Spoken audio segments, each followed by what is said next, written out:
Hi, and welcome to part 3 of your 5th Xcode programming tutorial, and today we're going to be looking at UI sliders. So let me show you what they are. Open up Xcode, and as usual, let's create a new project. I'm just going to create a single view application and call it slider app. Create your app, and then we're going to head into our storyboard file, where we're going to drag in a slider and a label. I'll explain why in a moment. So in your objects panel, find the slider. It's right next to the switch and the text field, and it's like the UI progress view. However, it has a thumb track in the middle so the user can actually adjust the value of the slider. You'll notice it immediately. You've probably seen it in apps used as a volume control, the current position in a music file. You'll see it in all sorts of things, and it's really useful to know how to use, and it's quite simple. It's got three main properties: the actual look of it, like the color, whether the user is able to interact with it or not, so whether this thumb tint here can be adjusted by the user or whether that's all done programmatically, and the value, so what's the current value. Right now it's in the center, so the value is 0.5. You can change the minimum and maximum possible value. For example, I might want to generate a number between 0 and 100, so that I could have the minimum 0 and the maximum 100, and then round up decimal numbers. Let me show you what that would look like. So type in for maximum 100, and the current, let's make it 50, right in the middle. Then I'm going to drag in a label. What we're going to do is, as the value of the slider is changed, we're going to display the value of the slider in the UI label. We've done something very similar to this in our segmented control and UI switch tutorial, which were the past two tutorials that you would have seen. Since the current value of the UI slider when the application loads is 50, let's make the current text of the label also 50. So you're probably thinking, I want to customize my UI slider. The blue and the white's kind of boring. So let's do that. I'm going to keep the maximum track tint, which is this part of the UI slider, white, because that looks good and it's clear to the user that that part is not filled up.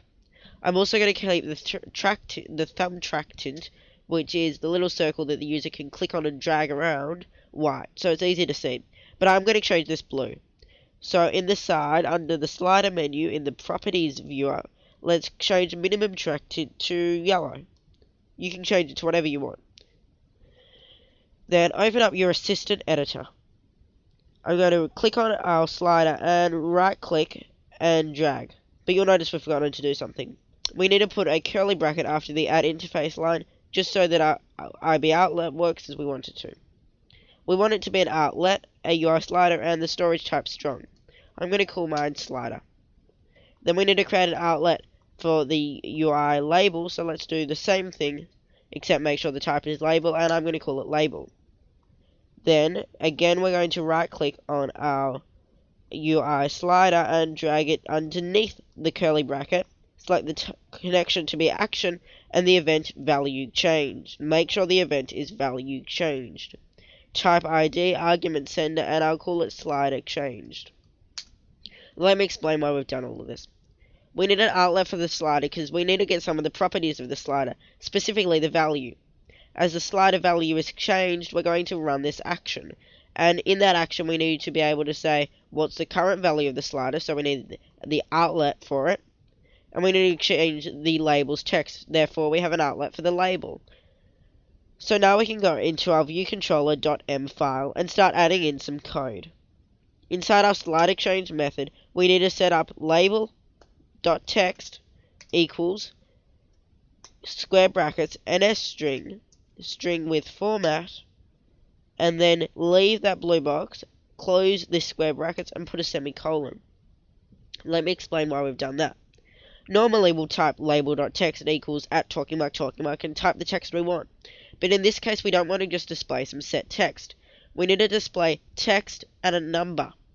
The number's different to text. There's a few types of variables, but the main two are numbers and text. So a label has to have text, so we need to convert the number into text, and we need to display it alongside some other text. So we could type in here @talkingmark, and then current value, and then put the current value in. I'll show you how to do that in a moment, but for now let's just put the value. Type percentage F, and then after the talking mark, press comma, and then slider dot value. The reason it's percentage F is because the value slider returns is a float. Numbers can be returned in various ways. It could be an integer, which is a whole number, so 1, 2, 3, no decimals. But since a slider can have a decimal value, it's a float. You don't really need to worry about what that means. And if you ever don't know what percentage to put inside here, in this case percentage F, just type percentage and then, for example, D.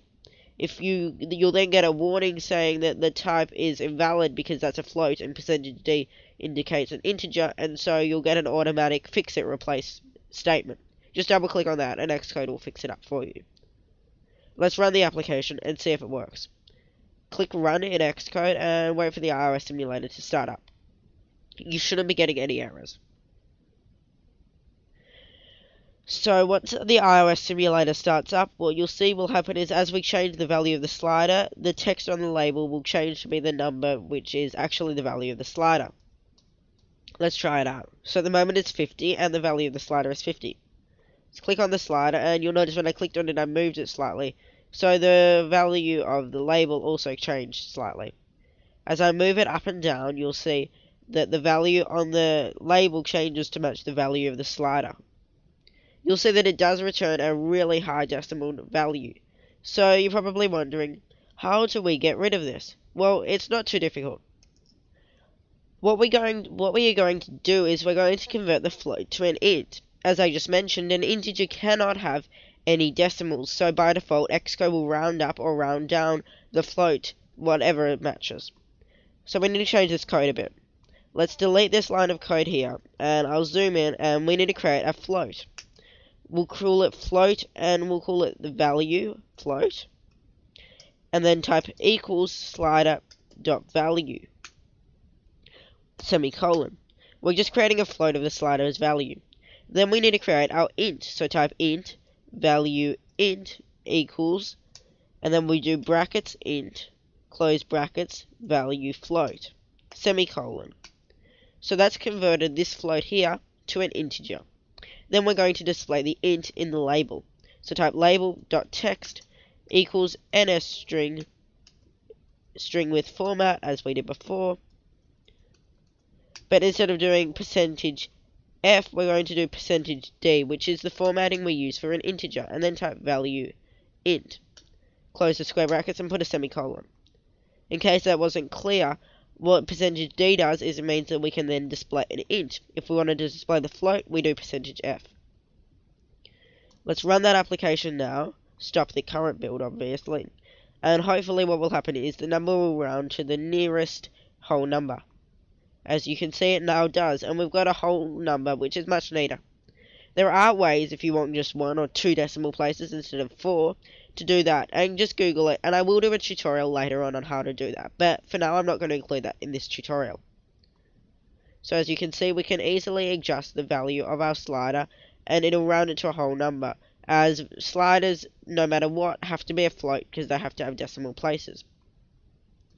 Say we wanted to just return a number between 1 and 1,000 instead of 1 and 100, we just change the maximum to 1,000. We run the application now. Let's click stop. You'll notice the slider is no longer in the middle because the current value is still 50, and 1/50th of 1,000 is quite small. And you'll notice I can now go all the way up to 1,000, and the label's text will still manage that. There's one more thing you might want to do.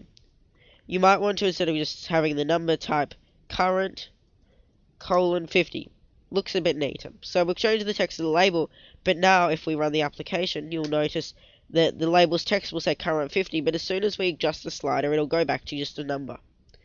To fix this, go into our viewcontroller.m, and before percentage D, type current colon space.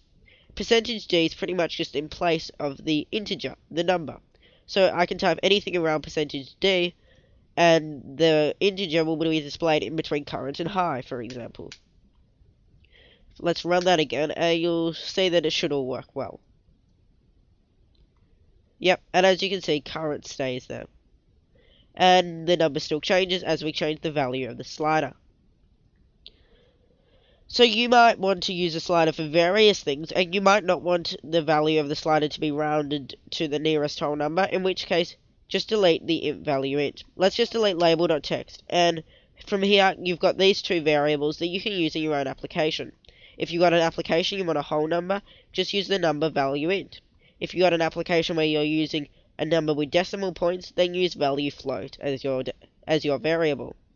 I hope you enjoyed this tutorial. So if you got any questions, message us on YouTube, check us out on Facebook, or visit our website, 99centsappdevelopment.com. The link's in the description. I hope you've enjoyed this tutorial, and be sure to like and subscribe. See you next time.